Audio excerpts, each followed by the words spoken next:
Good morning, everyone. Thank you so much for joining. We so appreciate having everyone on this call for this really important discussion today. I'm Tammy Peterman, president of the Kansas City Division of the University of Kansas Health System. I have the privilege of working every day with great physicians and staff in our health system, but also with tremendous colleagues from across the hospitals in the region and the city.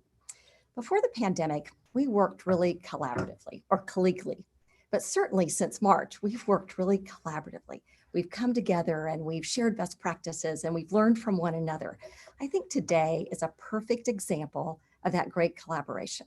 The chief medical officers from hospitals across the region come together on a really regular basis. They're coming together today as well. They have worked together and they have done tremendous work over the last 6 months. I think we all want to thank them for the work they do every day. Our medical staff leaders are really tremendous leaders and healthcare organizations in our communities. And we thank them for the work they've always done, but especially over the course of the last 6 months. Our frontline leaders are doing great work as well, and they're taking care of patients in all of our hospitals across Kansas City. They're taking care of COVID-19 patients. They're making sure that we have the safest environment for our patients and for our staff. We're also taking care of a lot of other patients. We're trying to make sure that we are meeting the needs of anyone who has a healthcare need in our city. We know that hospitals are providing a lot of inpatient care. We have a lot of patients in hospitals across the Kansas City area, but we're also seeing a lot of patients in the clinics and in the ambulatory settings. They're doing this by telemedicine as well as face-to-face visits. Today, we're here to talk a little bit about the COVID-19 challenge that our region faces. You'll hear from these chief medical officers here very soon from several hospitals and health systems in our area. They'll talk about what we need to do to stop the spread and to slow the spread of this disease and this virus. They'll talk about facts and data and information. They'll share some information about what's going on currently. We can also talk, and we'll hear them talk about what we can do to change the current course. You'll also hear from some local business, civic, and educational leaders about why this is so important and what steps we need to take to change our current path. Many thanks to each of you for tuning in today, and many thanks to all of you who have supported this community, your leaders in this community. We know that we need each one of you to help with many things, and certainly with COVID-19 as well. We know there are no easy answers, but certainly coming together in this really collaborative fashion, we can absolutely make a difference together. And now I'd like to introduce a friend and a great leader in the community, the mayor and CEO of the Unified Government of Wyandotte County and Kansas City, Kansas, Mayor David Alvey. I'll turn it over to you, Mayor Alvey. Thank you. Thank you, Tammy. And thanks to all of you who have joined us here this morning, for a very important event. Our audience includes healthcare professionals, business leaders, and elected officials, including the chair of the Johnson County Commission, Ed Eilert,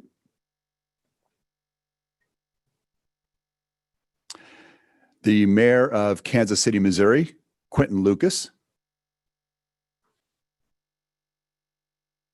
and Jackson County Executive Frank White.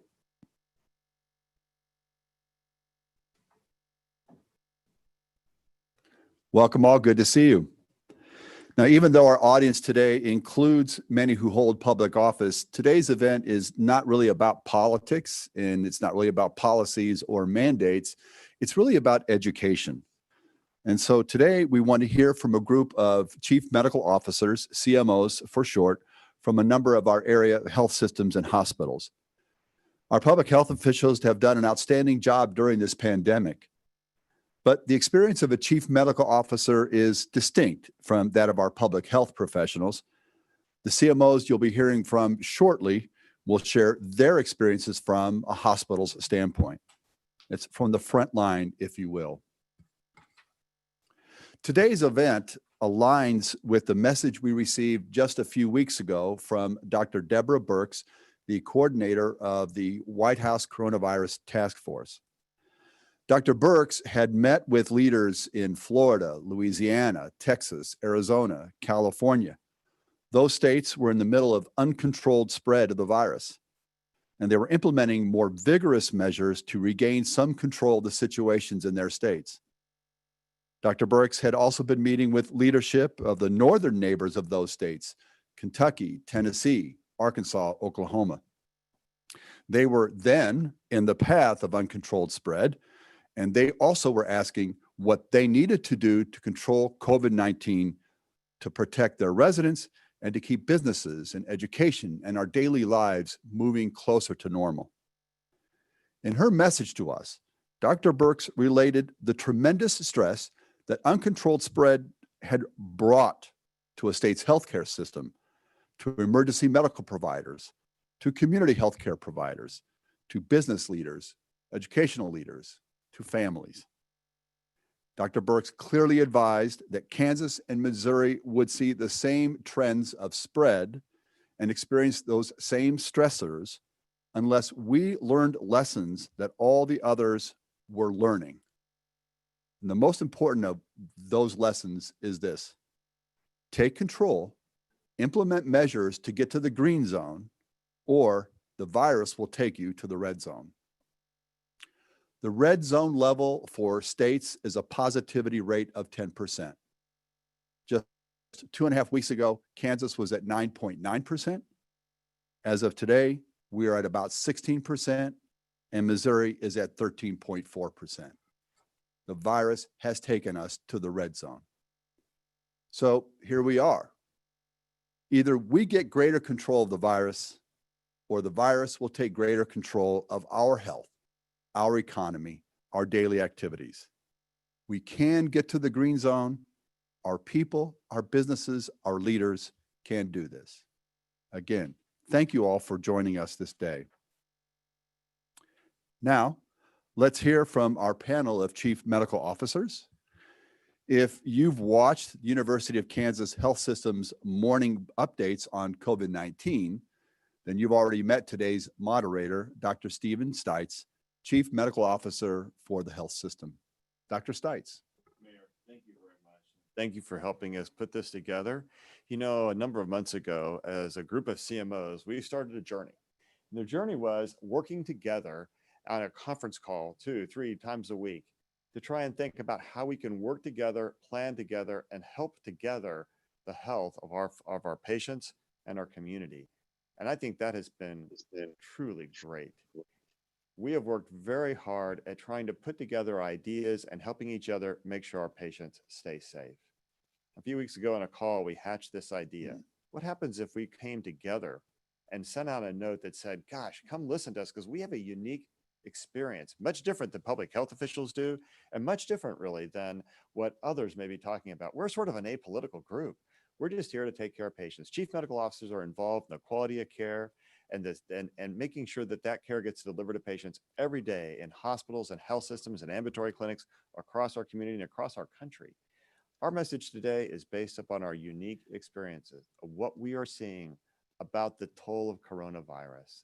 We know that people have what we've coined the term cows, COVID weariness syndrome. We got a lot of cows. It's not cattle. We got a lot of cows because people are tired of having to wear a mask. They're tired of not being able to get together in groups. They're tired of not being able to go to football games. I want to go to the Chiefs home opener. I had tickets, not going this year. Why? Because of coronavirus. And be trying to make sure that we all stay safe. And the way we keep each other safe is to follow those pillars of infection control. So today, you're going to hear that story. And Dr. Birx came a few weeks ago.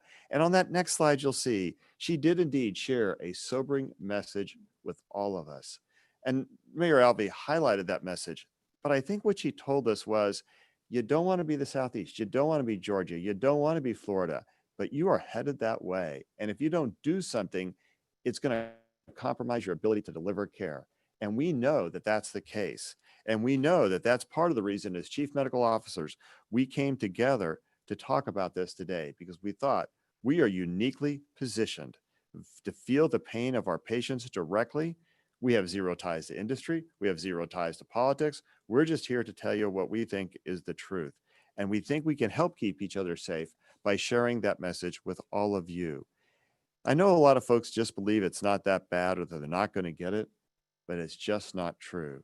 And so on that next slide, we see what the message really is from the chief medical officers from our different perspective our different skill set that we have. And as Dr. Burks told us, because, she went out and drove around Kansas City. She drove around the area and she said, y'all don't wear masks. And she has a little bit of a Southern background. So she may have said, y'all don't wear masks. You're not really trying to socially distance the way you should. Your group gatherings are way too large. As she put it to us, wear a mask indoors and outdoors, group gatherings of no more than of 10 or less, and trying to make sure you keep each other safe will help prevent you from going down the wrong track. So today, that's really our conversation. And so if we see our next slide, those are the key message points that we convey a sense of urgency. And so we're going to talk a little bit about what the opening of schools has meant. We're going to show you day to day about what the opening of the University of Kansas has meant to that community and what can happen when a few events turn into a wider spread. We're going to talk about what a strong, comprehensive response means, because we want this economy to stay safe. In April, the cleaners I've been going to for years closed. The restaurant I love to go to closed permanently. We see the impact every day. We are not public health officials. We're not going to recommend public health policy, but we are chief medical officers who see the pain and the toll this takes on our patients and what it means with their families. And we see it all the time in our hospitals. And there is a pain that goes with the coronavirus that is unlike anything we've ever seen. And it is much, much, much greater than the pain of influenza. Influenza is bad, but it doesn't hold a candle to what coronavirus has done. We may at one point have 25 patients with coronavirus. We have 60 people around here that have COVID right now, or have had COVID and are recovering in the hospital still. So these are real things that we visit with every day. So as we begin to go down the discussion with the CMOs, I'll introduce each of these chief medical officers, and they're going to each talk a little bit about their experience and what the pillars of infection control mean to them. The first person is Dr. Raghu Adiga, who's this chief medical officer at Liberty Memorial Hospital, or Liberty Hospital in Liberty, Missouri, and is an infectious disease physician himself. So in our next slide, we'll see what Dr. Adiga has to say. Raghu, you're up. Thank you, Dr. Stites. Okay, thank you, Dr. Stites. Thanks for inviting me to speak today. Pillars of infection prevention. These are the most simple things that we've known for a number of years. Wear a mask, keep your distance, and wash your hands. These are very basic, simple ideas everyone knows, and they have stood the test of time with the respiratory infections. However, what's hard is being consistent and keeping it up for the long haul. At our hospital here at Liberty, we've seen both the benefits of following these principles when you do it right, and we've also seen what happens when people are not following through. I mean, for example, when it's done right, the employee clusters and institutional outbreaks don't happen, and that's the good thing. And when you see through our doors, we've seen plenty of patients come through now with COVID acquired at indoor gatherings, and people who just aren't really consistent in wearing the mask in public, and that's not a secret at all. Next slide, please. Now, talking about the children, as Dr. Stites alluded to, as we have more and more opportunities for school reopenings and youth sports, this is an area that becomes more important and is evolving as more and more data is coming in. Children are not immune to COVID. Yes, those under 10 seem to be spreading less. However, children 10 and above, as they reach the adult height and adult lung volume, seem to spread just as much as the adults. And the new data from American Academy of Pediatrics that came out this week seems to show that children, especially older children, are currently the fastest growing group of new infections and hospitalizations. We've had a few of those patients in 20s and 30s in our hospital, and we've seen it, how sick they can get as well. And of course, they do spread it to the adults whom they are in contact with. We need to still continue to support our stool authorities when they're being asked to make such really hard choices when the community we all live in have not actually done so. And it is a really difficult task. And as chief medical officers, we know how hard it is, and we are fully with them in making the right call and continuing to take all precautions as we have more and more interactions. Thank you. one question I had for you, just to think about it for a minute. Can you imagine a place where the risk of COVID spread is higher than a COVID ward in a hospital where you know you have patients who actively have the disease? Is there a place that you can imagine that's more likely to spread the disease or the disease to be spread? Well, of course. I mean, any place where you can have that much gatherings, really. I mean, the schools and any other community gatherings. I've heard of plenty of places where it can certainly happen. Yeah. What I'm fascinated by is here we have these hospitals, and we're all represented today with COVID patients and COVID wards where we put our patients who are actively infected, yet we're not seeing spread of disease in the hospital. Why is that, Dr. Adega? Exactly. I mean, that's the beauty of taking precautions. I mean, you can see not a single nurse, single staff here walking around without a mask. In fact, you should come and see how they take breaks.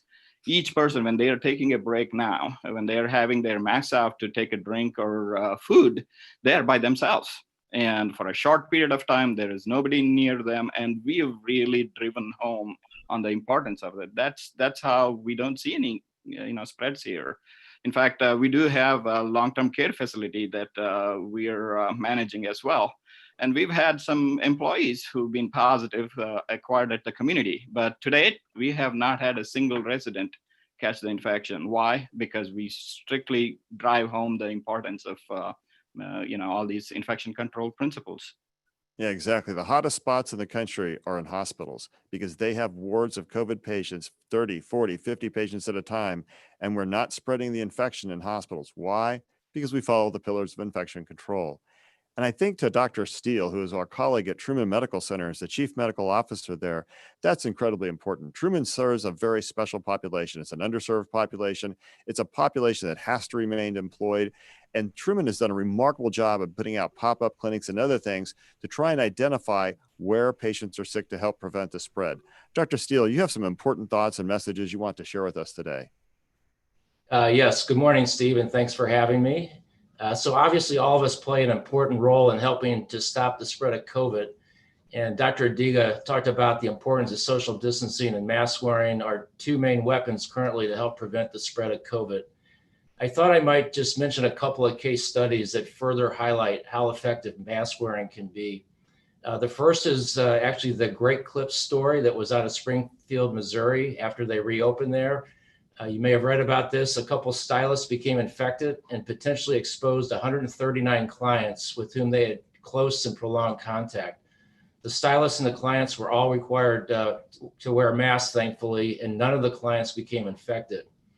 In another recent report out of South Korea, an infected individual spent a couple of hours in a Starbucks drinking coffee and talking to friends, and 56 other individuals there at the same time doing the same thing ended up becoming infected. However, there were 4 Starbucks employers working then who were wearing masks the entire time and did not become infected. So I think a couple of fairly compelling stories about how important it is to wear masks to help prevent the spread. Here at Truman, we are absolutely very strong believers and supporters of mask wearing and have required all of our employees to wear them since very early on in the pandemic. We've also been out in the community a number of times distributing masks and also performing testing. Another point I wanted to emphasize is the need for employees who are ill to stay home from work so as not to spread the infection. As you know, employees may be reluctant to stay home when ill if they will be without income, have to use PTO, or have concerns about their job security. Truman changed its policy so that the employees don't have to utilize PTO for this purpose up to a maximum number of hours to help encourage them to stay home if they're sick. In terms of what we've seen here at Truman, when our COVID hospitalizations were at their peak about a month ago, and we were approaching returning to our pre-COVID volumes, our COVID patients occupied a little over 10% of our total bed capacity. This obviously put some strain on our system and on our emergency department, where we ended up intermittently holding a number of admitted patients in our emergency department. We've also seen firsthand how this pandemic has disproportionately impacted our minority communities. And as such, we have aggressively been out in those high impact zip codes and communities providing prevention, education, and testing. We've also witnessed some sobering young deaths from COVID. We had one person being in their mid-20s and a couple of deaths in their mid-30s. people do get the disease. And Mark, I think the other great point here is that in a community that is and largely a minority served population, you're still not seeing the spread of the disease inside your hospital. And the reason is the same thing as we heard from Dr. Adiga. Good infection control policy works. It works at Truman, it works at Liberty, it works all across our city. Thank you so much for the great work you're doing. You know, one of our other colleagues is Dr. Stewart, who's the Chief Medical Officer at North Kansas City Hospital. Dr. Stewart and his team have done a great job. They had a pretty significant number of COVID patients, but have kept that in check by also following those same policies of infection control. Dr. Stewart, help us understand where things are in your hospital and the fear and concerns you have. Thanks for having me today. I want to talk about young adults and their social gatherings. They need to understand that these can turn into a major source of outbreak and cause a resurgence of the virus. And it's important to keep reminding them of the importance of preventative measures of mask wearing, of social distancing, limiting size of gatherings, and hand hygiene. But one thing that they often don't realize that these recommendations aren't just to protect them and keep them safe, but it's also to keep their family safe, their parents and their grandparents. We recently had 3 members of one family in the hospital at the same time. The son was infected, and then both parents got admitted to the hospital and even required intensive care during their illness. So it's important to emphasize to them that these measures do protect them, and the risk to family members is real. Even if they don't have severe disease, their family members could get severe disease. So it's important to be vigilant, to stop the spread, to protect your family, and to continue to focus on the infection prevention measures that we know work. Thank you very much. And boy, is that ever true. And talking about college campuses, we're going to hear now from Jen Scrimshire. Jen is an infectious disease physician at Lawrence Memorial Hospital in Lawrence and has been part of our pandemic response team to help prevent the spread of COVID across the University of Kansas campus as it reopens. We've taken a lot of steps at KU, including mass testing of the 25,000 students who came back, as well as the faculty and staff, because we saw that as a mass migration and the potential to really develop an incredible hotspot and affect the health and lives of people throughout the Lawrence community and Douglas County. I want you to hear from Jennifer, because we want to talk about that experience in Lawrence, which I think informs us all of what happens when a campus reopens and how difficult that can be. Dr. Scrimshire. Thanks, Dr. Stites. I think we've been fortunate for many reasons in Lawrence, but one is that we've been able to view it as a microcosm of the pandemic at large, and a couple of lessons to be learned about community responsibility and public health measures. As you can see from the graph, I was so proud of the Lawrence community. I mean, we had next to no cases for the longest time. I mean, we were just really stagnant because people stayed home. They did what they were told, you know, mitigation measures as far as masks and staying away from others. We did have an influx of people into the community, and we saw a sharp rise. I mean, we had hundreds of cases over a very short period of time, but we realized that this was primarily what would be considered a super spreader event related to the bars. So Dr. Marcelino, who's the health officer for the county, instituted a mask mandate for all residents in public in Douglas County. And then we ended up closing the bars. And as you can see, we had a sharp drop off shortly after that, finding that the spread was related to bars and people in the bars. And then the next rise is with KU students, which we expected. And the rise that you see on the graph, I don't want to mislead anyone and think that this is just students coming back. I mean, we were intentionally testing students. So several physicians on this panel and a large group in Lawrence, University of Kansas, KU Med, Douglas County Health Department, Watkins Health Center, we're all involved in this KU reentry testing strategy. So the initial, like I said, was testing upon reentry. So this was more of a prevalent study, finding that probably around 2% of students returning were infected as they returned to Lawrence. But as we moved forward, it became more of an incident study. So we were seeing local spread between students and watching these numbers rise. But we were able to implement what we call test and trace. So we're testing people, tracing their contacts, going to high risk areas, testing those folks, and really getting that under control. So this is the next drop off that you see, success of public health measure. This, is directly related to the influx of KU students, but these students are integral and an inseparable part of our community. Although they are somewhat separate, they represent a burden of disease within our community that can continue to spread. So it was very important that we implemented these measures to try to find those infected people and control what we could. We've been fortunate at Lawrence Hospital, as far as the impact that second peak you see had on our health system.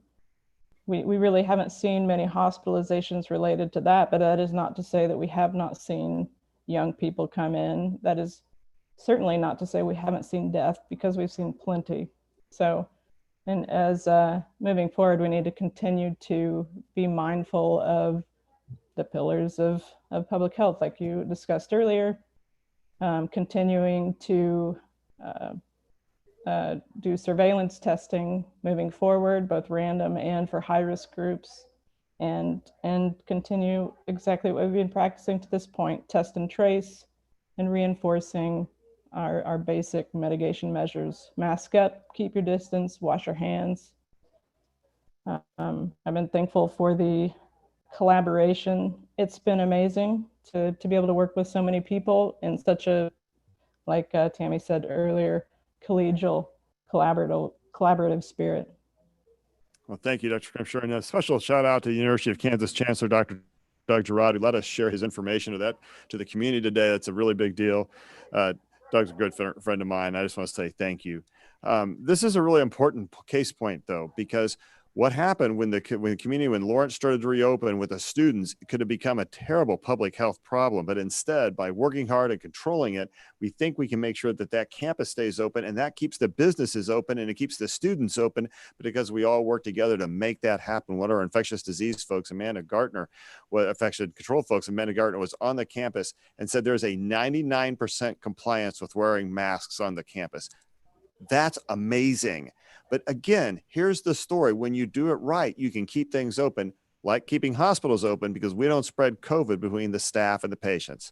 Okay, but this is true in all sorts of populations. And I want to turn to Dr. Ahmad Batrash, who's going to address our veterans, who really are a higher risk population in many regards. And yet, Ahmad, talk to us a little bit about the shared experience you've had at the VA. On our next slide, you'll see some important messages that Dr. Batrash wants to leave us with.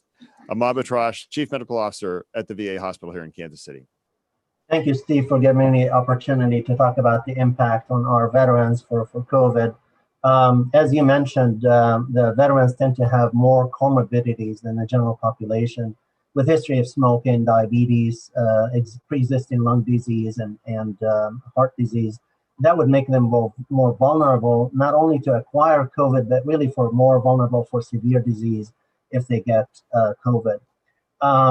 What we have seen and what we've done here at the Kansas City VA is actually early on in the pandemic implemented population health measures to try to prevent the spread and educate our veterans by implementing robocalls and reminders and follow up several times. And we still are doing this.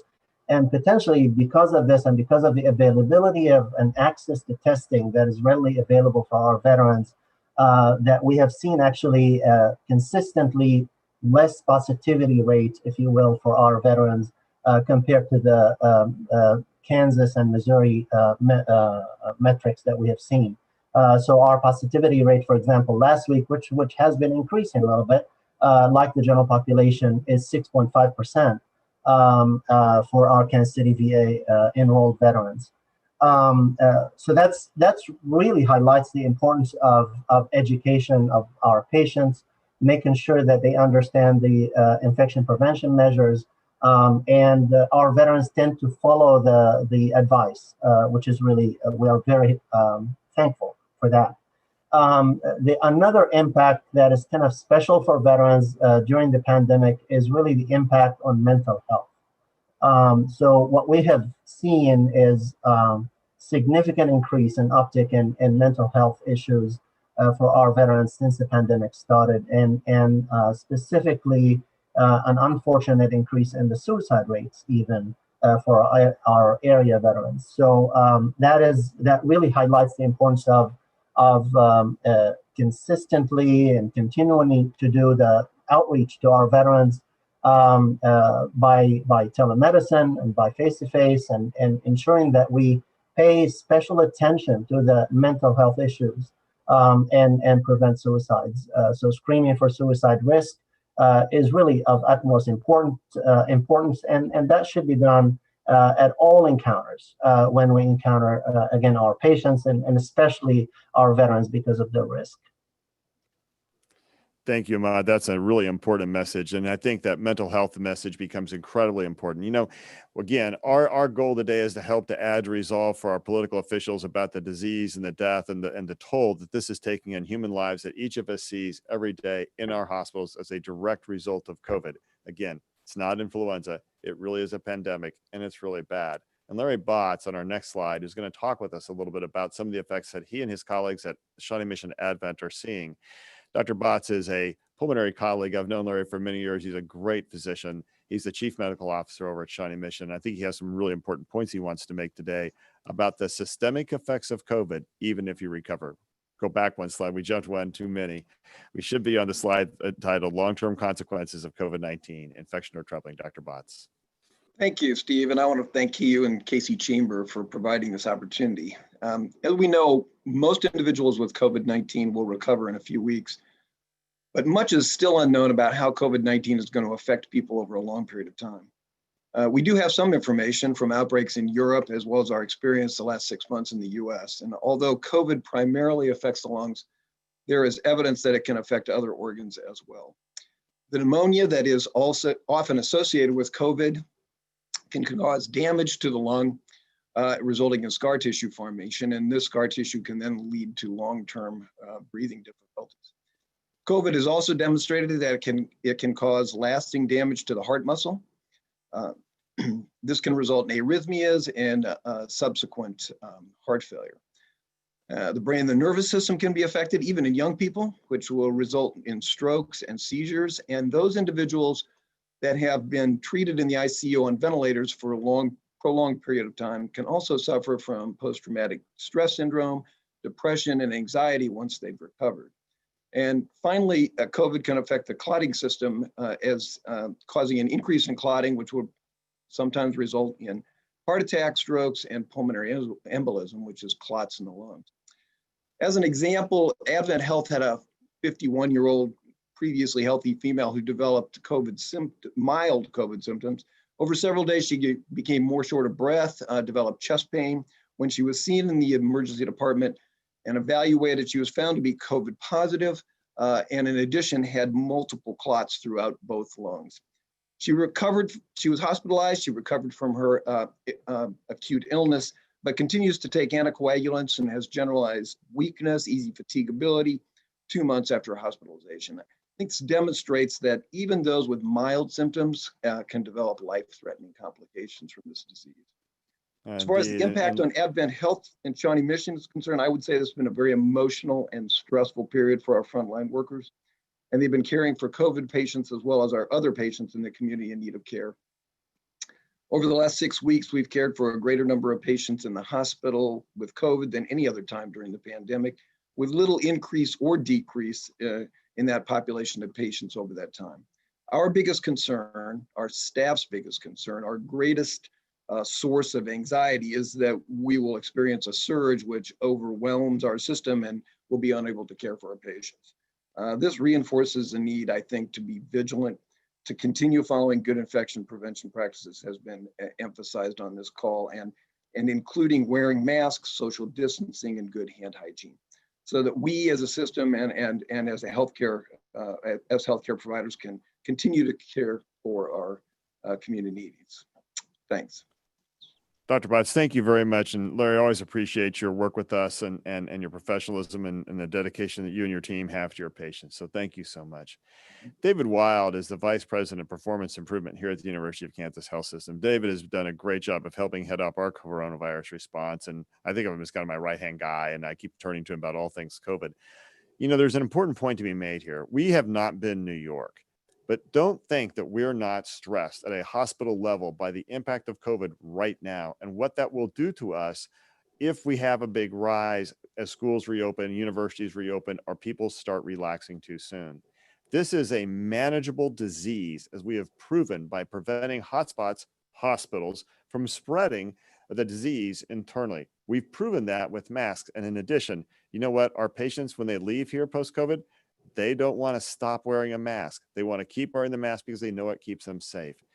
What we also know, though, is that hospitals are very stressed by this. We're all full. We're heading into the flu season. We're heading into the hardest part of the year, and yet we're full, and often COVID is a significant percentage of those patients. David, let's hear from you.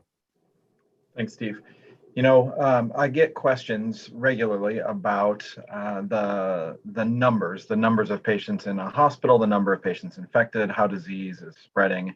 And for those of you who follow the census number that's shared either from your local hospital or from our hospital on our daily media call, you may get the sense that things are relatively stable, that the census number, the number of patients in the hospital on any given day, has been flat or variable, but not rapidly increasing. And that's true. That tells part of the story, though, about the impact on our hospitals.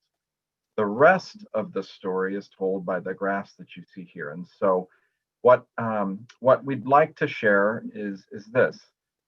The number of new patients every day that are coming to hospitals needing hospitalization is higher now, as was just mentioned, than any other point in the pandemic. In the month of August, we're on average seeing somewhere between 8 and 11 new patients per day, compared to even in April when we had our highest census, a maximum number of patients on any day showing up needing to be hospitalized, 6 new patients. So that's being balanced out, of course, by an increasing number of discharges per day. So almost an equal number coming and going, keeping our census flat. But showing that the number of hospitalizations, one of the concerns we've had since the beginning, continue to increase in our community. The next slide talks just a little bit about the time that we have now, the opportunity that we have now to act. You know, we heard when Dr. Birx was here that we had the potential to become something we really don't want to become, an area that's overwhelmed, that hasn't succeeded in continuing to prevent the healthcare delivery system, the hospitals and clinics in their community from becoming overwhelmed. We did a great job of that early in the pandemic, of bending or flattening the curve here in our community. We showed we can do it. We know how. It was not easy. I think everyone knows how hard it was.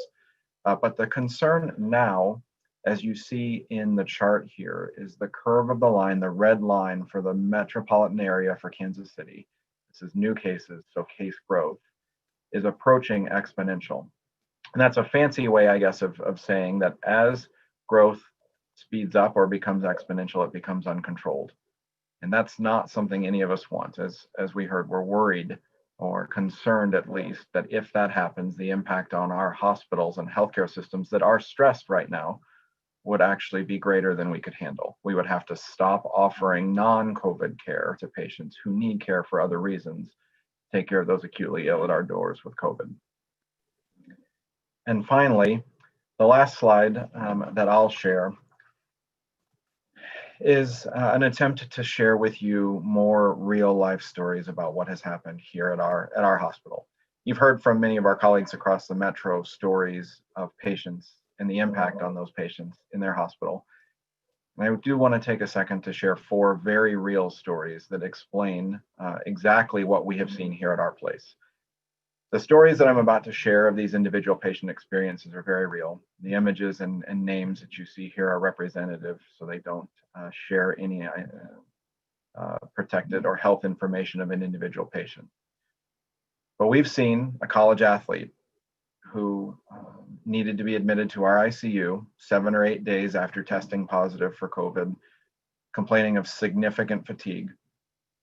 The concern about involvement of the heart muscle and then irregular heartbeats or arrhythmias for patients with that heart muscle involvement is what exactly brought this patient to us. So a healthy college athlete prior to infection spent a number of days here in our hospital and has significant heart failure as a result of this infection and the involvement of his heart.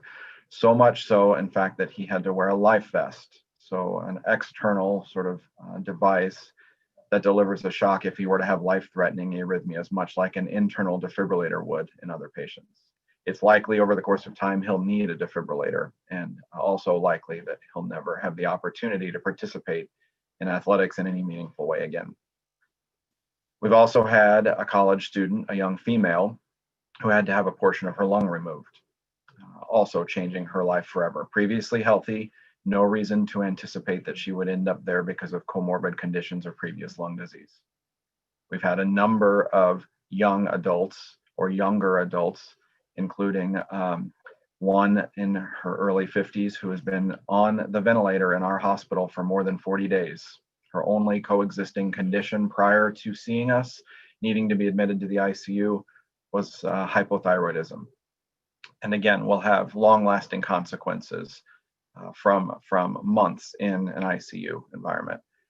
And we've seen a healthy 60-year-old who had no reason to suspect high risk of disease, who ultimately was unable to oxygenate. So the lungs were unable to provide enough oxygen to the blood and to remove enough carbon dioxide from the blood on their own, that he required the external mechanical oxygenation and ventilation using a machine that you may have heard of called ECMO, or extracorporeal membrane oxygenation.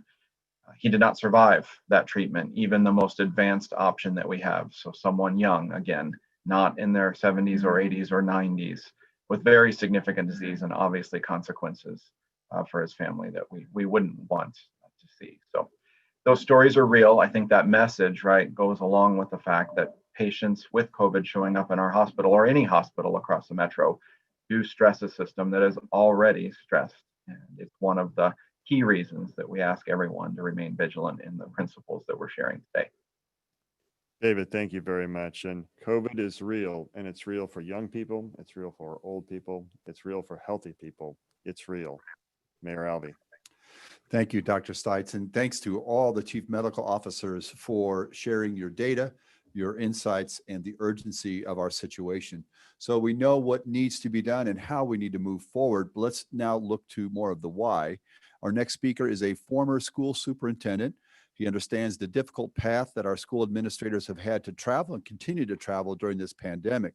Dr. Kenny Southwick is now the executive director for the cooperating school districts of Greater Kansas City, representing 31 school districts in our region. Dr. Southwick. Yeah, thank you for giving me the opportunity to speak, and I'm honored to be with the panel today and have learned a lot. COVID is not a school problem, but it's a problem that's been thrust on all of our schools. We would hope that the numbers would be better than what they are as we're on the eve of starting school. We've had a few of our school districts that have started, and most of them will be in session next week. What our communities have seen with work with tough decisions from our school boards, our administrations, and our staff are really the best planning that they can do to do two things, and that is to keep everyone safe in our community and provide a high quality education that we have for years in the Kansas City region. But this is difficult. Local decision making we've not received a lot of direction from the federal government, state government, and that's okay. We've worked with health departments. We've talked amongst ourselves. We've received opportunities to have discussions about what is the best planning. And the result of that is you'll see a range of services out there with our school districts, all the way from completely face-to-face, made possible because of the numbers of families that have chosen a virtual education, make it we hope, safe to do social distancing, wear masks, wash our hands, and all those things that we know are important. And then in some of our communities, based upon our numbers, completely virtual. And this is a result of the best planning that we can have. But I want to say this, and I only have a short time today. I started off by saying this is not a school problem, and I really believe that, but it's a problem that we're going to tackle. But we have got to, if we want to keep our schools open, if we want to keep our businesses and our hospitals open and our economy thriving, we have to have a higher level of community responsibility. Schools will not be able to do it by themselves. We can keep people safe in our environment, like the hospitals. We're working hard to do that. But if the times that our people are out and about in the communities, if we don't exercise what we've heard today, we won't be able to keep our schools open, and we'll find ourselves in a situation that we were in last spring. So my pleading is, please know that our administrators and our boards have done everything they can to make schools safe and to provide high quality education, but we need the community's help, each and every one of our communities. I want to thank you for giving me an opportunity to speak. Please support your schools and the work they do over the next couple of months. And Joe, thank the Kansas City Chamber for putting this together. And I'm going to toss this to you now. Thank you.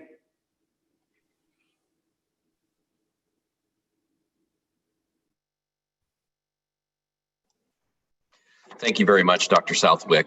And thank all of you for being a part of this morning. The response has been great. We have over 300 participants that are currently in our Zoom room, and then over on YouTube, another 400. So we appreciate you being a part of today. You know, getting our children back into the classroom is important for kids and their parents. I can personally attest to that. But it's also critically important for Kansas City area businesses. The KC Chamber is made up of over 2,000 businesses and organizations across the region. And our members are grappling with requests from their employees asking for reduced time, flex time, or part-time in order to help their children navigate virtual schooling, as you would expect.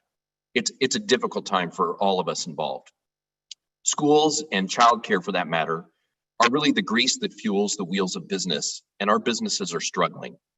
Our economy has been hit hard by the pandemic. In the second quarter of 2020, our economy declined by nearly 33%, the worst decline in modern history. And the second quarter also saw consumer spending falling by nearly 35%. So COVID has hit so many of us hard.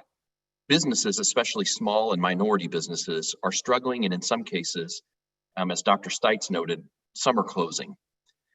So I would say if you're pro-business, pro-small business, if you want our schools and businesses opening and thriving, if you want our economy to continue to recover, then we all need to take personal responsibility. It really is on all of us. The best thing we can do right now to support businesses in Kansas City is to socially distance, wash our hands frequently, and please, let's all of us wear a mask when we're out in our community. Well, we've already heard about the impact on K through 12 education. Metropolitan Community College Chancellor, Dr. Kimberly Beatty is here now to talk about the virus's effect on higher education and what's happening in higher education here in the Kansas City region. Dr. Beatty, I'll turn things over to you.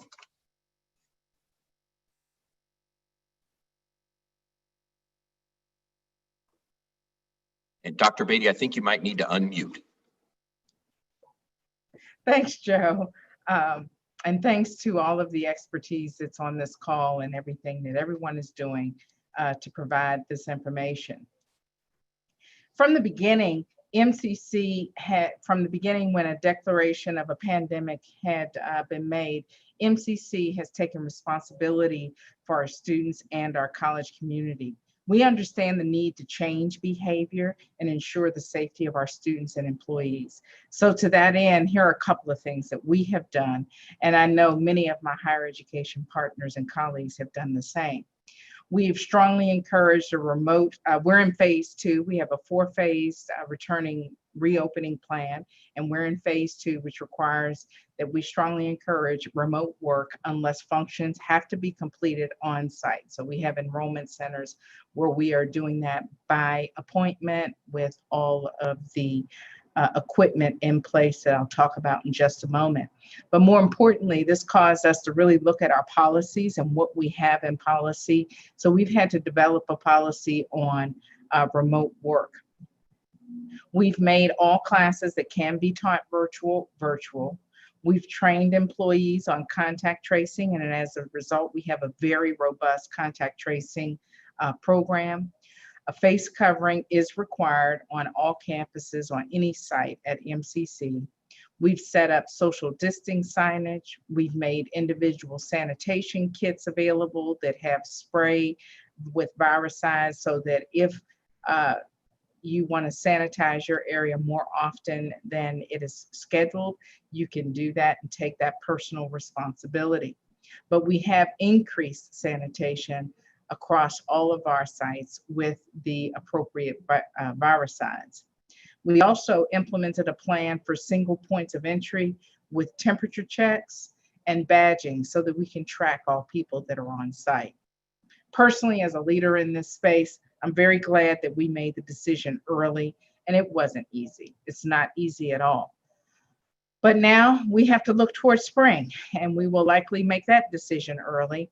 And I'm very proud. I just want to end on being very proud of the work that MCC has done to ensure a safe environment that will, fingers crossed, keep us in that green zone.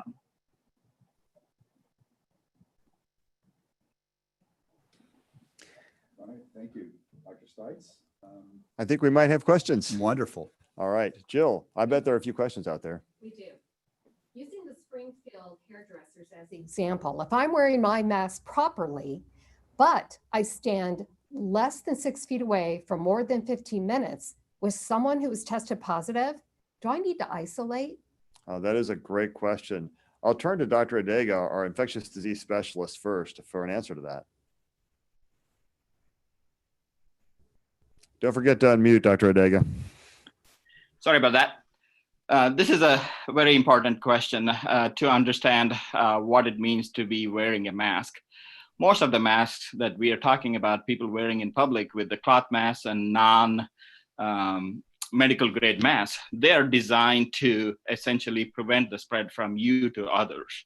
So in terms of telling whether someone is at risk for catching it, that means what kind of mask you're wearing. So in the hospital setup where we are making our medical staff wear medical grade masks, that is something that is preventing them from catching. So in other words, if you are within 6 feet but wearing a mask in the general public, that is not considered enough protection to give you a guaranteed feeling that you're not going to catch it. So in other words, when we are looking at high risk exposure, whether you wear a cloth mask or not, we still think it is a high risk if you are within 6 feet and for more than 15 minutes.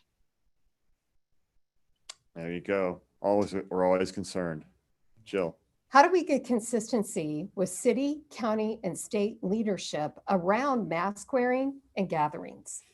Boy, Mayor, I'm glad I don't have to answer that one. Well, I think we have to continue with efforts like this. That is to continue to bring the data, to continue to discuss the situation we're facing.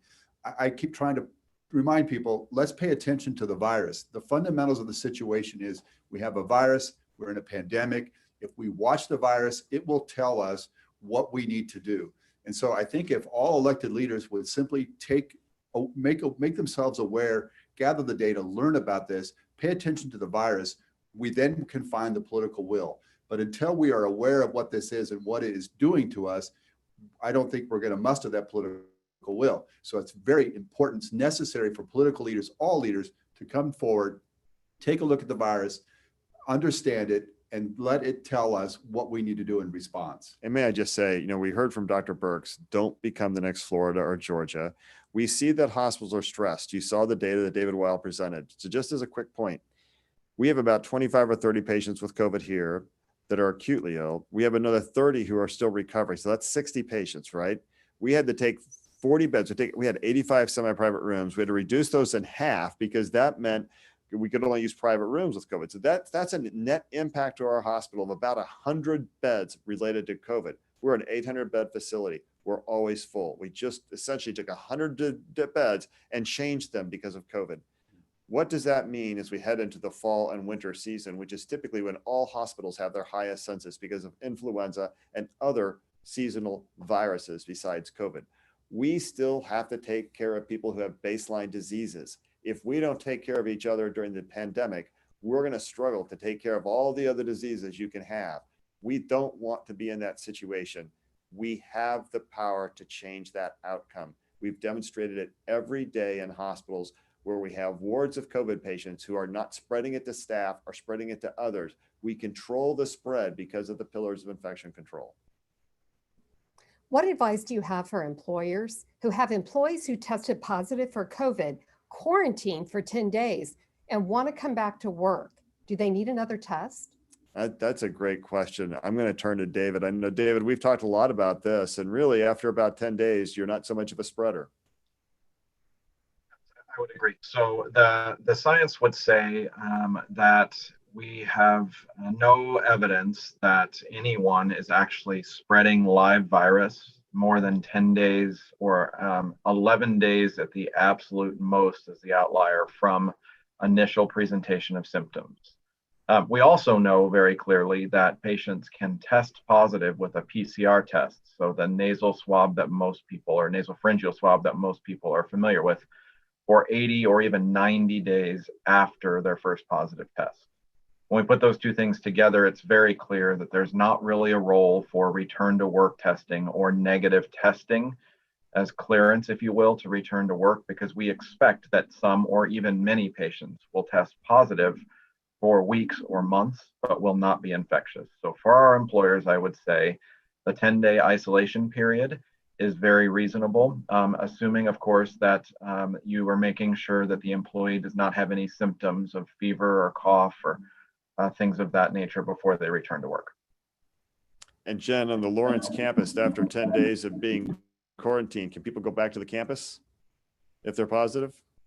Yeah, after you complete your isolation period, similarly as Dr. Wild had said, as long as the fever is resolved for at least 3 days, their symptoms are improving, they've completed their 10 days of isolation, then yeah, of course they can go back. They still should wear a mask, but everybody should wear a mask. Yes, Absolutely. yep. Children and athletes in particular, if they were positive for COVID, should they have their heart or other tests done before returning to play? Well, that is a really great question. Let me see. Who wants to pick that one up? Dr. Botts, let's start with you. And then I'm going to turn back over to Jen, because I know we've got a specific protocol for that at the KU campus. Yeah, that's a tough question. I'm not sure that I can give you a great answer. We don't have a lot of science out there to tell us where to go with this. I think that the way to go from a standpoint of being as careful as possible is that once they have recovered and they're going back to athletic competition, it would be at least a minimum that they return to their physician to make sure that and evaluate them prior to going back to activities. And then any other tests that might be warranted depending on that examination.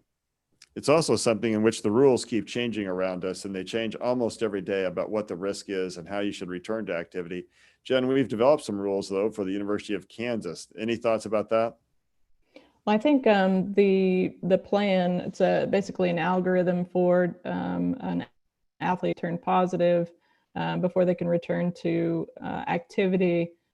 There's multiple tests performed, including EKGs, blood work, an echo, which is like a sonogram of the heart, and in some cases a cardiac MRI.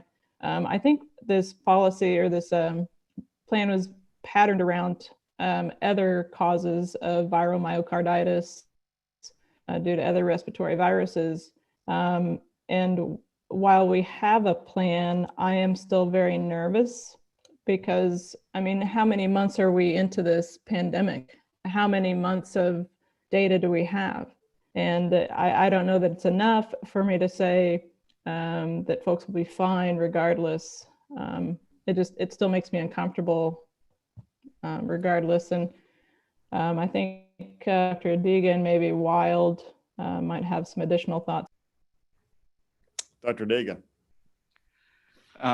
Yeah, the American College of Cardiologists, especially the pediatric cardiologists, published guidelines last month about return to athletics after infection. One of the things that they focused on is the degree of symptoms these children have had. So they kind of separated that out into serious symptoms and moderate symptoms. So if you were having fevers only for less than 3 days and no other major symptoms, there is not a whole lot of testing that they're recommending other than easing into athletics. However, if it is a serious illness that required hospitalization, then there is a lot more testing that is needed and a cardiology evaluation, including echocardiograms and EKG and all that. So it's the degree of illness that the physicians have to use to determine how much more they need to test. Yeah, and it keeps changing because we know that a few months ago, we wouldn't have recommended some of those things. Now we are recommending them. It's harder when you have a younger child, and is everybody going to have an EKG and a cardiac MR? That's a pretty big get. So we're just, it's what we've said to our patients. We can't tell you that it's not safe.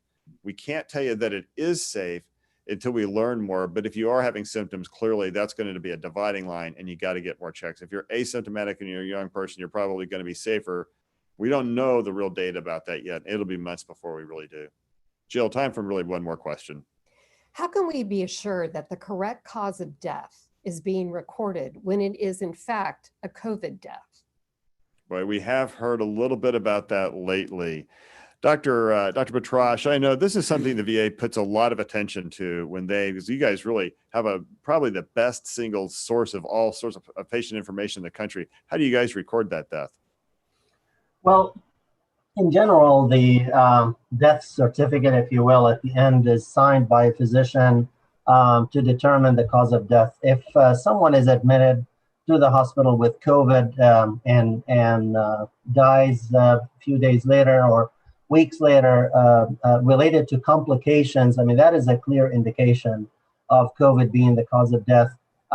If, on the other hand, someone had COVID several months ago and recovered completely and now is admitted for totally something different, I wouldn't think that is related to necessarily to COVID. So this is a kind of, I think it's important to, one of the metrics that we always look at is also 30-day mortality. So in general, when someone is discharged from the hospital and passes away within 30 days, you look at, is it really related to what caused the hospitalization as well? So it's, I know it's a little bit not a straightforward answer because it's never straightforward when it comes to that.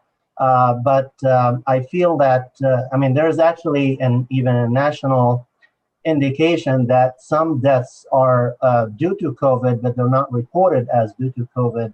So this mortality rate is really a little bit underreported because of also lack of testing. Some of the people who are acquiring COVID and they may stay at home and they may die at home and no test was done. So that is an issue also that could result in underreporting of mortality of that. So you bet. Dr. Steele, how are things done over at Truman on this one? Well, here at Truman, of course, when somebody dies, they may have several diagnoses that are listed, but clearly if COVID is going to be listed on the chart, and I think what Dr. Batrash sort of said, it can be a little bit complicated. Most of the time, if they have COVID and they've died, COVID has been the main reason that they've died. And it would be kind of unusual that it's the other way around, but it certainly potentially could happen that they had COVID, were relatively asymptomatic from that, but had died from something else. And Dr. Stewart, final thoughts from your standpoint? Yeah, I think that if